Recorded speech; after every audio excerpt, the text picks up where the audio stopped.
Today we have some horror updates on Soulmate, the Megan spinoff, Paranormal Activity 8, 2 new 28 Years Later trailers, and of course a big update on Scream 7. Now let's talk a little bit about it.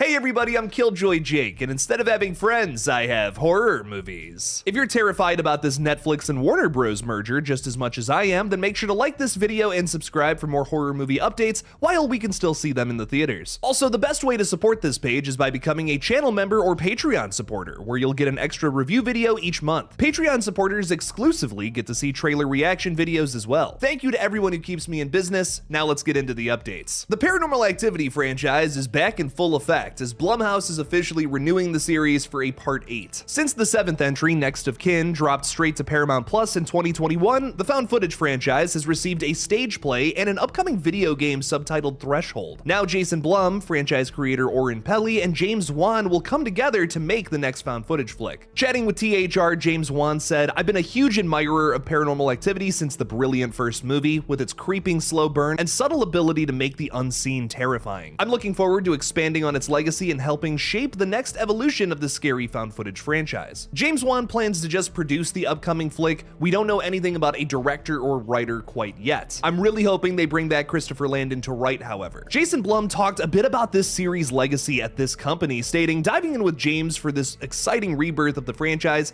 that started it all for Blumhouse is exactly what we dreamed of when we merged with Atomic Monster. I'll be actively involved with him to introduce this new chapter. Thankfully, we're able to spend a little more than $15,000, like how we had on the first movie, but one thing will remain the same: do not see it alone." We all know that Five Nights at Freddy's 2 is definitely going to make a ton of bank this weekend, but Megan 2.0 was surprisingly a box office bomb for the company. A new Paranormal Activity flick would be super cheap to make and will likely pull in a ton of cash back. How can you pass up on an opportunity like that? Regardless of the reason here, however, I am really excited for more Paranormal Activity. I love almost all of those movies, except for Ghost Dimension. We don't really see a ton of found footage movies go to theaters anymore these days, so I'm really hoping to see this one on the big screen. Speaking of Blumhouse, you might be wondering what the hell is going on with Soulmate. We have an unfortunate update from the Beyond reporter regarding the Megan spinoff, saying that the theatrical release for the film has been canceled. People who have seen it say it's, quote, terrible, and it will likely be dropped on Peacock sometime next year. Originally slated for release in about a month from now, we were supposed to see Soulmate on January 9th of 2026. With absolutely no promotional material for the flick this close to the release, I'd bet that this third-party source actually got some good info here. Sadly, it seems this series just keeps striking out ever since Megan 2.0 flopped this past summer, and now this movie's essentially being tossed in the trash. The spin-off follows a man who acquires an artificially intelligent android to cope with the loss of his recently deceased wife. In an attempt to create a truly sentient partner, he inadvertently turns a harmless love bot into a deadly soulmate. The cast includes Lily Sullivan from Evil Dead Rise, likely playing our spicy soulmate killer, David Rysdale as our grieving Gary, and Claudia Dumit from The Boys and Timeless. Hopefully we learn more about this one soon, but it's looking pretty grim for the Megan franchise. The 28 Years Later sequel is taking us back to the Bone Temple with 2 brand new trailers. They seem to put a focus on Rife Fiennes' Dr. Kelson treating his alpha-infected friend Samson. That's probably why the fella is now wearing pants. Thank God, that hog could have taken an eye out. It seems like this movie is setting up that the third eye open doctor is going to find a way to cure Samson, being karmically rewarded for not killing the beast despite having multiple opportunities. Remember, in 28 Years Later, they're technically not zombies, just people infected with pure rage. It's kind of terrifying to think that there's still a person in there, running around ripping people to shreds for all this time. The trailers also showcase Jack O'Connell as Jimmy, our controversial human antagonist of the flick, modeled after the despicable Jimmy Savile. Jack O'Connell has been on a run of playing iconic villains lately, if it's the leader of the Jimmy Savile Power Rangers here, or Remick in the critically acclaimed Sinners. Bone Temple also seems to have a little bit of a religious theme, just like Sinners, where we actually have Jimmy asking Dr. Kelson here if he's Old Nick, meaning the devil. Interestingly enough, that term is derived from Old Iniquity, which iniquity just means immoral or unjust behavior. That seems to represent Jimmy more than anyone here, as we literally see him ripping apart this family of survivors and manipulating little Spike. We got the very shocking setup at the end of the last 28 Years flick, where essentially Spike was indoctrinated into this Jimmy cult. Now it seems like the plot of this film film will see Spike turning on the Jimmies once he realizes their sinister intentions. I'm also wondering what the deal is between Jack O'Connell and Ralph Fiennes here. They seem to be bargaining for something. I'm sure with how Jimmy rules with an iron fist, it's gonna be a deal Dr. Kelson can't refuse. But obviously they're not just going in there and killing the pacifistic iodine-soaked doctor. If little Spike can't take down the Jimmies, maybe a tamed Samson can though. One other thing to mention about 28 years later is that this is a planned trilogy, yet Sony has not greenlit the third movie. Part 2 is said to leave us on a cliffhanger, showing us the return of Jim from the original movie. Maybe he's interested in finding a cure just like Dr. Kelson, who maybe figures it out during the events of this film. That's my theory at least. This will likely set up the third movie, which heavily relies on how this sequel performs at the box office. Now, the original 28 years later did alright this past summer, just barely breaking the profitability mark at $151 million worldwide against a $60 million